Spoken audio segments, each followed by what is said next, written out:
What we learned in the primaries, you had a tremendous vote of the under 30, which is really a national phenomenon. They're highly energized. It started as a political movement that was anti-Trump. It's now further energized by socialism, income equality, and the situation in the Middle East, Gaza. But my point to the under 30 is, look, I agree with your statement of the problems. Yes, affordability is a major issue. Yes, your rent is a major issue. But the solutions being offered by Assemblyman Mamdani are not real solutions. The answer is not freezing the rent for 4 years. Economically, that doesn't work. Landlords are not going to subsidize buildings. They'll walk away from buildings. Yes, the problems they have identified are correct. No, the solutions offered by Assemblyman Mamdani will not solve the problem. Governor, what is your path to victory as you sit here today? Can you still win if Mayor Adams does not drop out? In a multi-candidate race, yes, you can theoretically win. The math is much more difficult. I think reality will set in at one point because the existential threat is, I think, Assemblyman Mamdani as mayor of New York. And many Democratic leaders feel that, the business community feels that, people feel that. This is a radical form of socialism,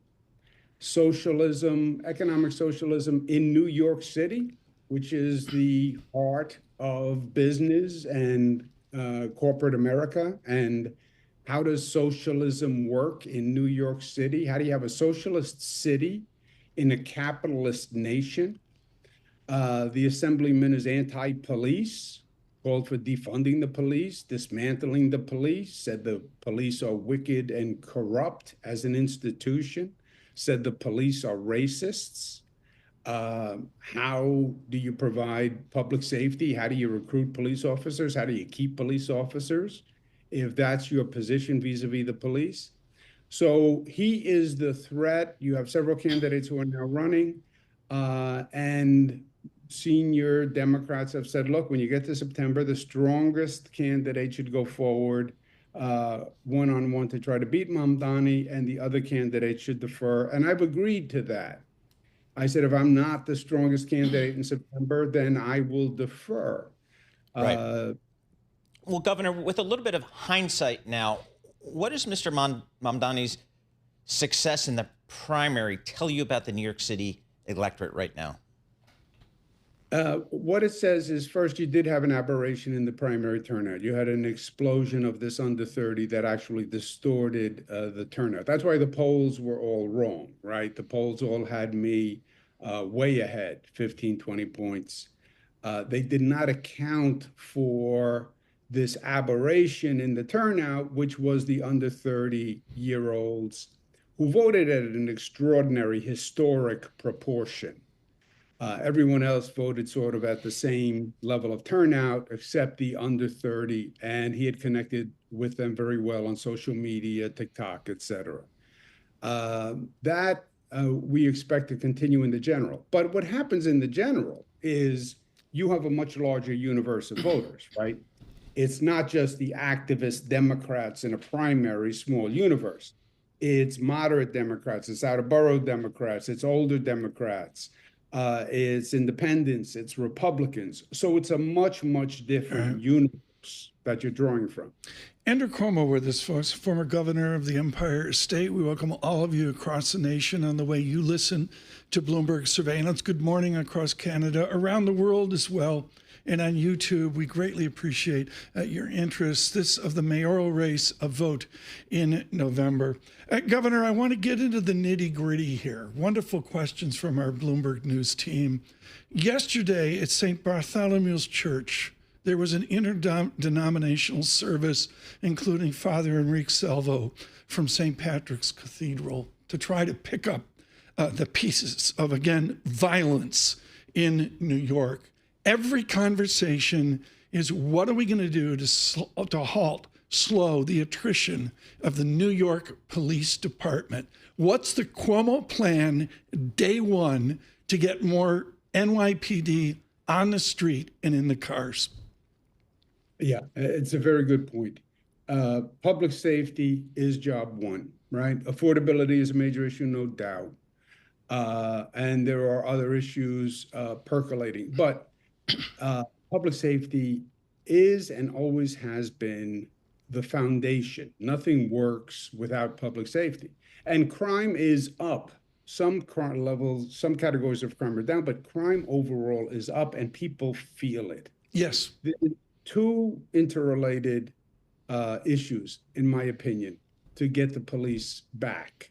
And you have to get them back. We don't just have trouble recruiting police right now. Historic issues. Back in the day, you would take a test to become a police officer. You'd score on the test. You'd wait 2-3 years to be called. We can't now fill a class. And the attrition rate is very high. They're leaving at higher rates than ever before. Why? Number one, the salaries. And I've called for increasing the starting salary. Starting salary is about $60,000. I would do a retention bonus by the end of the first year, an additional $15,000, because literally our salaries are not competitive. But second, they've also been demoralized. You know, in this city, like many other cities across the country, you've gone through a period, the past 5, 6, 7 years, where this socialist faction of the Democratic Party has become dominant in these big cities, and they have demoralized the police, right? Literally, the statements I read you from Assemblyman Mamdani. You call people corrupt and racist. Okay, nicely, Governor, nicely explained. Paul and I have talked to all the different candidates, but you carry a heritage, some would say a baggage, of your actions, your father, of a time that many people remember as being safer.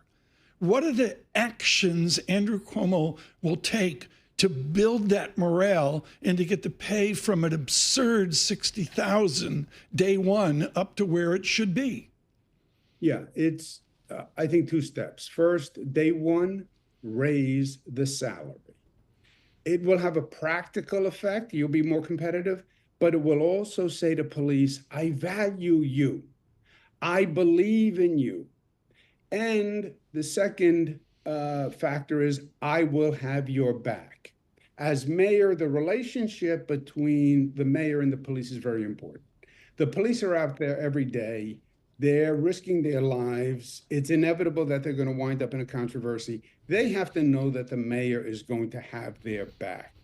And right now, they feel alienated from city government. And that has been going on for a while. You go back to Mayor de Blasio, they literally turned their back at a police funeral. I had never seen that before. But that was the symbolism of the NYPD saying, we feel alienated and you're making us the enemy when we're not the enemy. We're actually the good guy. Yep. Governor, your donors, your supporters, the donors that backed you in the primary, will they continue to back you in this general election? Yes, they will. What they're looking for is the same thing everyone is looking for, is what is the path forward, right? You do have a multi-candidate field. Everyone is petrified about electing a socialist who's anti-police, who they feel will bankrupt New York City, right? If you're anti-business, what makes you think the businesses are going to come here, let alone stay here?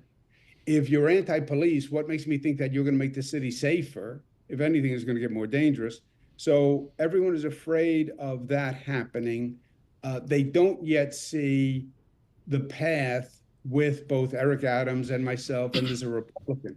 And that's why the path has to be one of the candidates, whoever is not stronger drops out. One-on-one, I believe I beat the assemblyman. But you have to get to that point. When is that point? Is there a drop-dead date that you believe from a political perspective that either you or Mayor Adams needs to make that decision? Look, you're in August now. Everyone is doing whatever they do. September, after Labor Day, people get serious about it. And I think you get to mid-September, and that's going to be the, let's call it the drop dead date, where you're going to have to winnow down the field, or people will think there's no way to beat the assemblyman, and then there'll be just a resignation. I look at Andrew Cuomo. I'm getting folks nationwide and across New York City. Good morning, Bloomberg 1130. Andrew Cuomo with us here, really after a very difficult 10 days for the city, looking forward to the election in November. Andrew Cuomo, within, as Paul correctly mentions, the drop dead date and all that, you got to go out and speak to people. There was a time, and you're old enough to remember that time, where with your father's process or your early process, there were methods. What's the modern method to reach people in New York City, particularly those young people that you've got to grab? Look, it is all about social media. The percentage of under 30 who get their news from TikTok is overwhelming. It is just incredible, frankly. First of all, news from TikTok to me is a sort of questionable concept in general. But it is all about social media, especially for the under 30. And that is something that I'm now focusing on very heavily. And yes, I'm moving around the city. I'm doing all the retail, if you will, and the traditional media. But it's social media. I look at, and Paul's got a whole, let me get one more question in, Governor, and Paul rather, has a whole series of good questions. I was standing outside the Waldorf, and okay, I'm one of the haves folks, and I'm looking up Park Avenue at the renaissance of this city. Or I can drive out across the bridge to LGA, and I'm looking at the renaissance of this city, or the tunnels, Paul, going to be here in a couple years, and I'm looking at the renaissance of this city. Why are those young kids so upset if we seem to be building and burgeoning like maybe 3 other cities in this nation? That is the great anomaly.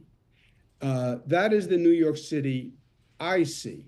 I see a city of great potential and great progress. LGA, for those of people who don't pick up the acronym, we have a new LaGuardia Airport. Finally, LaGuardia Airport was the worst airport in the United States of America. Joe Biden made that famous comment about if you were blindfolded, you'd think you were in a third world country. We built a brand new airport, which they said was impossible. It was now rated, by the way, the best airport in the United States. Plug for New York City, shamelessly. New Moynihan train station, new 2nd Avenue subway, new Shirley Chisholm Park in Brooklyn. We're attracting AI technology. This city can really be poised to take off. And that's exciting.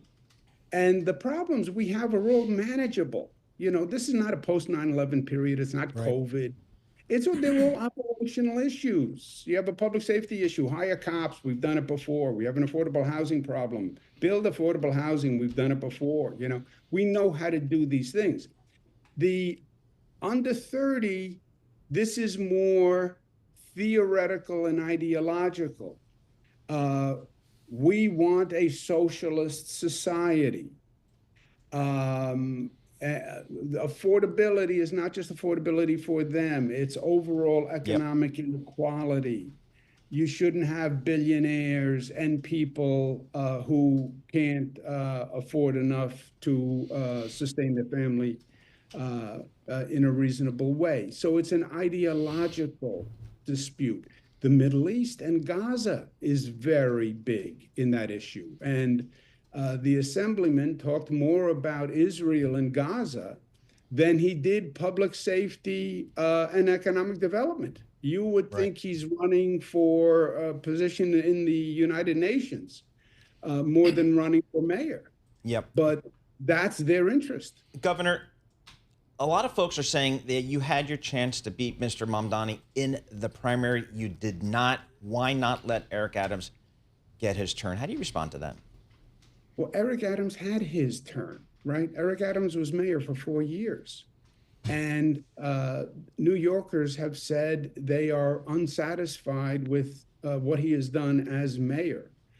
He's had a string of very serious scandals and corruption issues. And then Mayor Adams was indicted, as you recall, and then President Trump dropped the charges for Mayor Adams, conditioned on Mayor Adams cooperating with President Trump. And for Democrats, that was the kiss of death. That made the mayor of New York the puppet of President Trump.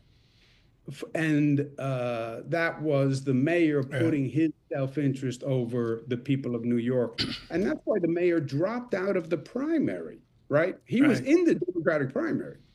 And he dropped out because he wasn't competitive. And in the general election, 70% of the voters are Democrats. So if you're not competitive with Democrats, you're not competitive. And Cuomo, time for one more question. I had the clearest memories, this up in Western New York, of a gentleman from Italy talking about his grandparents, his parents, I should say, back in the 1910s, literally in fear of, quote unquote, being picked up after the entrance, whether it's Ellis Island or wherever. Right now, we're picking up people in these 5 boroughs. There's reports day after day. How would you handle this city as a sanctuary versus the Trump administration? Oh, you have to fight it every step of the way.